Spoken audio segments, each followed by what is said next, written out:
আসসালামু আলাইকুম, welcome to my channel রাকানস মম। কেমন আছেন সবাই?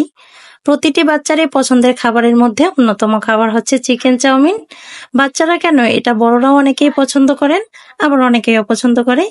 কিন্তু সমস্যা হচ্ছে অনেক সময় বাসায় চিকেন না থাকার কারণে বাচ্চারা বায়না করা সত্ত্বেও চিকেন চাউমিনটা করে দেওয়া হয় না। তো এই সমস্যার সমাধান নিয়ে আজকে আমি আপনাদেরকে ভিন্ন রকম একটি ভেজিটেবল চাউমিন করে দেখাবো। বাসায় থাকা কিছু সবজি দিয়ে আপনারা এই চাউমিনটি করতে পারবেন। তো চলুন ভিডিওটি দেখে নেওয়া যাক। তার আগে যদি আপনি আমার চ্যানেলে নতুন হয়ে থাকেন, প্লিজ চ্যানেলটি সাবস্ক্রাইব করে দেবেন। প্রথমে আমি চুলায় একটি প্যান বসিয়ে এখানে 3 কাপের মতো পানি দিয়ে দিচ্ছি সামান্য পরিমাণ সয়াবিন তেল। এবার আমি নুডলসটিকে সিদ্ধ করার জন্য পানিটাকে ভালো করে ফুটিয়ে নিয়েছি। এবার আমি ফ্রেশের ছোট 1 প্যাকেট নুডলস দিয়ে দিচ্ছি। আমাদের পরিবারের সদস্য সংখ্যা কম থাকার কারণে আমি এখানে নুডলসের পরিমাণটা কম দিয়েছি। পানিতে নুডলসগুলি দেওয়ার সাথে সাথে অবশ্যই নেড়েচেড়ে দিতে হবে, কারণ না হলে নুডলসগুলি একসাথে দলা পেকে যেতে পারে। তো 4-5 মিনিটের মতো আমি নুডলসগুলিকে সিদ্ধ করে নিয়েছি। নুডলসগুলো সিদ্ধ হয়ে গেছে। এবার আমি চুলাটা অফ করে এটা থেকে পানি ঝরিয়ে নেব এবং ঠান্ডা পানি দিয়ে ভালো করে ধুয়ে নিতে হবে। এরপর নুডলসটিকে রান্না করার জন্য আমি চুলায় একটি প্যান বসিয়ে এতে পরিমাণ মতো তেল দিয়ে দিচ্ছি বড় সাইজের একটি পেঁয়াজ কুচি, সাথে দিয়ে দিচ্ছি কয়েক টুকরো গাজর কুচি করে।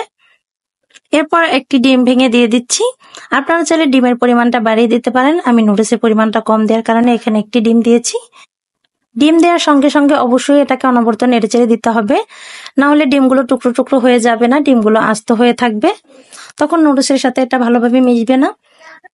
গাজরগুলি সিদ্ধ হয়ে গেছে। এবার আমি বাকি মশলাগুলি দিয়ে দিচ্ছি। 1 টেবিল চামচ হলুদের গুঁড়ো, 1 টেবিল চামচ মরিচের গুঁড়ো ও 1 টেবিল চামচ ধনিয়া ও জিরার গুঁড়ো দিয়ে দিচ্ছি আমি। এরপর আমি বড় সাইজের একটি টমেটো কুচি করে দিয়ে দিচ্ছি। এটাকে একটু হালকা নেড়েচেড়ে এরপর আমি একটি পটল মাঝখান থেকে বিচিগুলো সরিয়ে গোল গোল করে কেটে দিয়ে দিচ্ছি। এখন সামান্য পরিমাণে লবণ দিয়ে একটু পানি দিয়ে আমি সবজিগুলোকে সিদ্ধ হওয়া পর্যন্ত অপেক্ষা করব। এ পর্যায়ে সবজিগুলোকে অনবরত নেড়েচেড়ে সিদ্ধ করে নিতে হবে। তো সবজিগুলো সিদ্ধ হয়ে গেছে। এবার সিদ্ধ করে রাখা নুডলসগুলি আস্তে আস্তে দিয়ে দিব। আবারও বলে রাখছি, অবশ্যই নুডলসগুলি সিদ্ধ করার পরে এটাকে ঠান্ডা পানি দিয়ে ধুয়ে নিতে হবে। এতে নুডলসগুলি অনেকটাই ঝুরঝুরে হয়, একটার সাথে একটা লেগে থাকে না। তো নুডলসগুলিকে এইভাবে দিয়ে দেওয়ার পরে আমি দিয়ে দিচ্ছি 2 টেবিল চামচ সয়া সস, আরো দিয়ে দিচ্ছি 2 টেবিল চামচ টমেটো সস। আপনারা চাইলে এখানে অন্যান্য সসও ইউজ করতে পারেন। তো এ পর্যায়ে নুডলসের সঙ্গে থাকা মশলাটা আমি দিয়ে দিচ্ছি।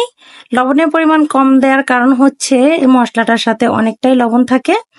তো এই কারণে আমি নুডলসে সবজিগুলোতে লবণের পরিমাণটা কম দিয়েছিলাম।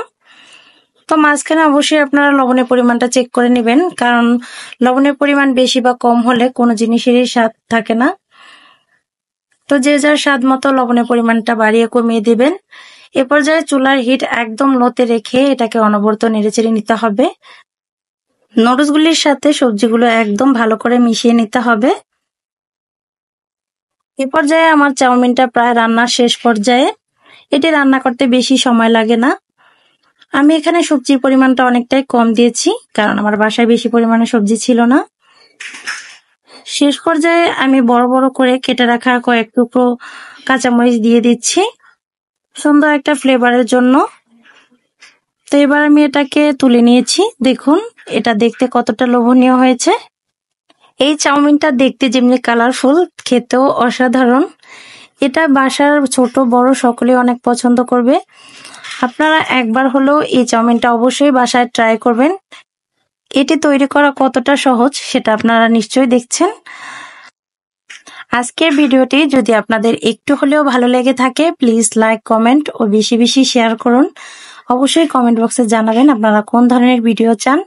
ভালো থাকবেন, সুস্থ থাকবেন। আল্লাহ হাফেজ।